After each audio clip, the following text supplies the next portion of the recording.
ఈరోజు సాటర్డే పూజ వీడియో అయితే చూసేయండి. ఇంకా మార్నింగ్ అయితే పూజ చేసుకుంటాము. నా వీడియో ఫాలో అయ్యే వాళ్ళకైతే కన్ఫర్మ్గా తెలుసు సాటర్డే పూజ చేస్తాము అని. అలా అని సాటర్డే ఒక్కటే పూజ చేస్తాం అనుకోకండి. మా ఇంట్లో నిత్య దీపారాధన ఉంటుంది మార్నింగ్ ఈవినింగ్. మా అత్త వాళ్ళ సైడ్ కలసం పెట్టే ఆచారం ఉంది. సో అందుకోసం అనేసి ఇంక నేను కూడా ప్రతి సాటర్డే అయితే కలసం పెట్టి ఇంట్లో అయితే పూజ చేస్తాము.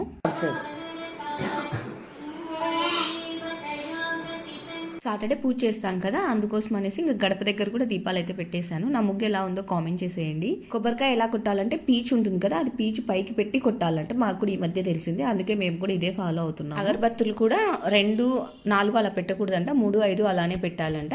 పూజలు అయితే నాకు తెలిసినవి చెప్తున్నాను. నేనేమన్నా తప్పుగా చెప్పినా కూడా మీరు కామెంట్ చేయండి, నేను కూడా తెలుసుకుంటాను. ఈరోజు మార్నింగ్ భవిని నేనే పూజ చేస్తానని వచ్చి పూజ చేస్తున్నాడు. మా ఇంట్లో పూజ మాత్రం 6:30, 7 లోపే అయిపోతుంది. మా పిల్లలు ఇద్దరు కూడా మార్నింగ్ 5, 5:30కే లేస్తారు. వాళ్ళు కూడా పూజ చేస్తున్నారు.